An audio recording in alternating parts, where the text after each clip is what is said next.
القسم الثالث المجموعه التاسعه. خلاص هنقفل الختام مع مباراه شربين واجا، لكن معانا المدرب العام الكابتن محمد صقر لفريق شربين. كابتن محمد صقر، مرحب بك في البدايه، لكن في البدايه نقول لك كل سنه طيب، رمضان كريم. كل سنه طيب يا استاذ احمد، رمضان كريم علينا وعلى المسلمين جميعا ان شاء الله.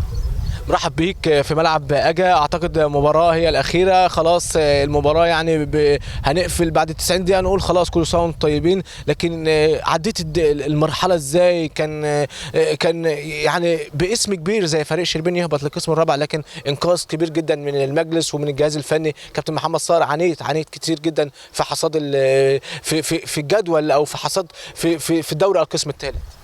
هو الحمد لله ربنا كرمنا في اخر 3 ماتشات، ماتش بالقاس وماتش دمياط وماتش ميني السمنود، جبنا 9 بونت.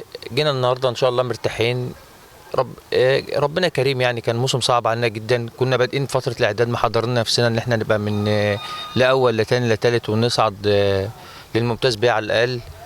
قابلنا سوء توفيق كبير جدا جدا جدا في اول الموسم مع كابتن احمد سند. كان بادئ معانا فتره اعداد وعمل فرقه كويسه ومعانا عناصر كويسه جدا، بس قابلنا سوء توفيق كبير جدا في ماتشات، يعني حوالي 5 أو 6 ماتشات نخسر ونتعادل في الدقيقه 96 و97 و95. فكان موسم صعب علينا جدا يعني.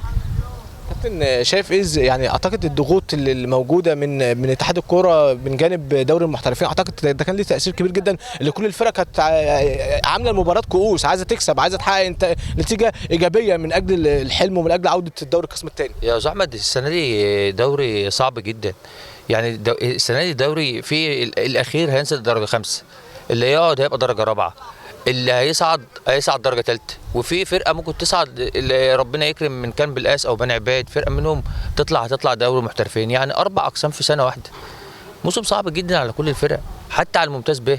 الفرق الموجوده في الممتاز به نفس الطريقه، فرقه هتطلع دوري ممتاز، وفرق هتبقى دوري محترفين، وفرق تنزل قسم ممتاز به، وفي فرق تنزل قسم اللي هو القسم الثالث اللي هو يبقى قسم رابع. فالسنه صعبه على الفرق كلها، بالذات القسم الثاني والثالث.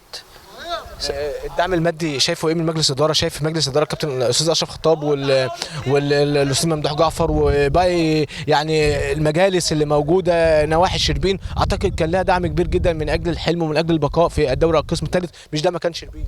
لا، واخر 3 ماتشات الناس وقفت وقفه كبيره وجمهور شربين وقفه كبيره معانا، والجهاز الفني اللي جه ربنا كرمه ووفقه، كابتن محمد كمونه وكابتن حسام عبد المنعم.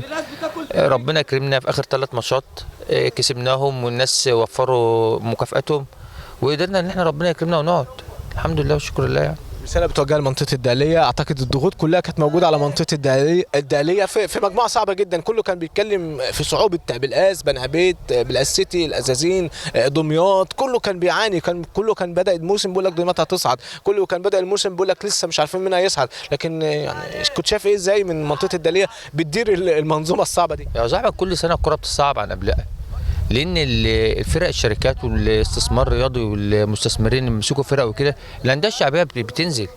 كم انت شوف الدوري الممتاز، كم شركه في الدوري الممتاز، كم شركه في الممتاز به.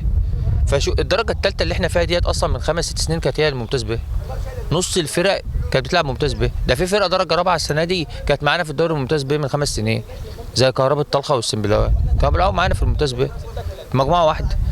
فكل سنه الكره بتصعب بسبب الاستثمار والفلوس. الفرق اللي معاش فلوس معاش هتبقى موجوده في الكوره. فسنه صعبه جدا علينا وعلى الفرق كلها. المنطقه دي عليها تشكر وتكرم، لانها اصلا بتدير مسابقه شبه الممتاز به بالظبط. فرق كبيره، عندك دمياط، شربين، بني عبيد، بالقاس، غزل دمياط، الازازين عامله فرقه كويسه، بالقاس سيتي فرقه محترمه، بدوي، انديه كبيره لها تاريخ كبير. فالموضوع ماشي من الدرجه الثالثه السنه دي صعبه جدا، لانها كمان السنه اللي فاتت كانت مجموعه واحده الدقهليه، السنه دي بقت مجموعتين، صفوه الفرق الدقهليه ودمياط. فدرجه صعبه، سنه صعبه، خاصه كمان ان كان الفرق كلها معظمها عندها طموح ان هي تطلع لاول لثاني لثالث، فكله بيحارب ويقاتل عشان يطلع في موسم، اللي يقول لك انا مش هلاقي موسم بعد كده يطلع ثالث. فالحمد لله يعني هو موسم صعب علينا جدا بصراحه، يعني الواحد ما كانش يتوقع ان احنا نوصل للمرحله اللي احنا وصلنا لها ديت، وربنا كريم اللي هو عدى الموسم ده على خير، يعني الحمد لله والشكر لله. شكرا لك يا كابتن.